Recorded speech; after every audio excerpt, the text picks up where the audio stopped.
High রে high আল্লাহ, আসসালামু আলাইকুম। কেমন আছেন সবাই? আশা করি ভালো আছেন। আলহামদুলিল্লাহ আমিও ভালো আছি আপনাদের দয়ায়। কিন্তু জানেন না, আজকে কাজ করতে করতে একবারে মনে করেন বেলা ডুববে গেছে একবারে। তারপরেও কাপড় লাইরা দিছি।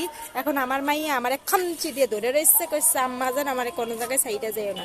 তো ভালো কথা, তোরে আমি কোনো জায়গায় সাইডে যাবো না মা, তোরে আমি ছাদের মধ্যে লইয়া আমো, সমস্যা নেই। পরে আমার মাইয়া আমি ছাদের উপর লইয়া এলাম, আর মনে করেন যে কাপড় চুপুর গুলো সবগুলো লাললাম, একদম চাকদুম করে সবগুলো লাইটা সাইডা দিয়েছি। এখন তো শুকাই নাই, কখন যে শুকাইবো আল্লাহ জানেন। তারপরে হয়েছে কি, কাপড় চুপুর ধইরে মনে করেন যে গোসল করলাম আমি গোসল টোসল করে মনে করেন যে চিন্তা করলাম, আমি একটা জিনিস ভাবতে পারলাম না বুঝছেন, যে গোসলটা কেরা আবিষ্কার করছিল। এখন নাই শীত কম, তাই মনে করেন যে গোসল করে সবাই, গস গস করে গোসল করে। কিন্তু কয়দিন পরে যখন শীত কনকনা শীত নামবো, তখন মানুষে কয়দিন পর পর গোসল করবি বাবা।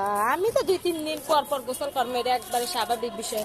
কারণ আমি গোসলখানার মধ্যে ঢুকলে আমার যে ডর করে, পানির ধারায় মনে করেন পানি ছাড়ছি খালি পানি মনে করেন নাড়াচাড়া করি, কিন্তু আমার গোসল করার মতো মোটে আসে না। আর পানি গায়ে যখন দিব বাবারে বাবা কাছে করে ওঠে, কিন্তু তারপরে আবার অতটা শীত লাগে না বুঝছেন। কিন্তু আমি একটু পানি ছোড়া একটু বেশি, তার মানে না যে 10-12 দিন গোসল করি না 1 দিন পর 2 দিন পর গোসল করি আমি, এরকম। মানে প্রত্যেক দিন মনে করেন যে গোসল করার প্রতি আমার কোনো ইন্টারেস্ট থাকে না, আমার খুবই লাগে। মানে ঠান্ডা লাগে, বাপরে ঠান্ডা, ফ্লোরের মধ্যে পাও দেওয়া যায় না, কি যে কষ্ট এই শীতের মধ্যে। আর বিশেষ করে এখন তো মনে করেন, আগে তো মনে করেন যে আমার মেয়ে ছিল না, কাজ কাম অতটা ছিল না, ঘুমাইছি কম্বলের মধ্যে ঢুইকা থাকিছি, মোবাইল টিপছি, কি মজা। পাশে মা ছিল, মা রান্না বান্না করে দিয়ে গেছে, খাইছি।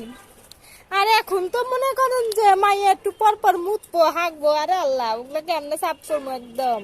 আবার ন্যাকড়া কেটে তো প্রতিদিন বালতি আমার ধুতেই হয় বুঝছেন, ধুতে হয়। আবার জামাইয়ের প্যাক না, জামাই তো শীতের মধ্যে মনে করেন যে এই চিতই পিঠা খাবে, এই ভাপা পিঠা খাবে, এই পিঠা খাবে, ওই পিঠা খাবে, খালি অজুহাত আর অজুহাত, খালি ও অজুহাত দিতেই থাকে বুঝছেন।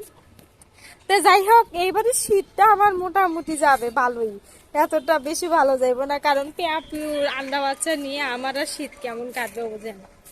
এই শীতের সময় তো মনে করেন যে আপনার সবচেয়ে ভালো লাগে মানে কম্বলের মধ্যে শুয়ে থাকা, মোবাইল টিপা, এইটুকু। এছাড়া আর বাদ বাকি কাজগুলো আমার কাছে জেরো, আমার কাছে কিচ্ছু ভালো লাগে না। শীতের মধ্যে সবচেয়ে আমার পিঠা পুটি খাইতে বেশি ভালো লাগে, কিন্তু আমি বানাইতে পারি না, আমার মা বানায়, ওতেও পারে না।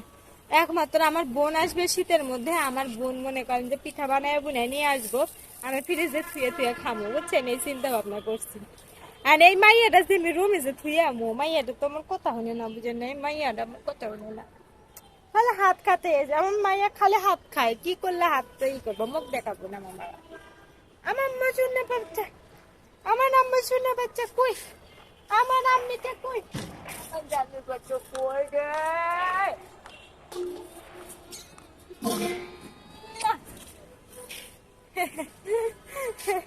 অনেক আদর দিয়ে দিছি বুঝেন নাই আমার মেয়েটাকে, আমি অনেক ভালোবাসি। আর এই যে কাজ কাম শুরু করছি জানেন না, পাকুম কাজ করতেছি, একবারে টিরিং বিরিং করে সব দিয়ে লাড়া দিছি। চিন্তা করছি এটি শুকাইলে তারপরে যাবো, তার আগে যাইতেছি না আমি বান্দা। তো ভালো থাকবেন, সুস্থ থাকবেন, সবারই যত্ন নেবেন। সবার শীত আসতেছে, আর ছোট ছোট বাচ্চাকে সেভে রাখবেন, কারণ সেজন ভালো না বুঝছেন। আল্লাহ হাফেজ, টাটা।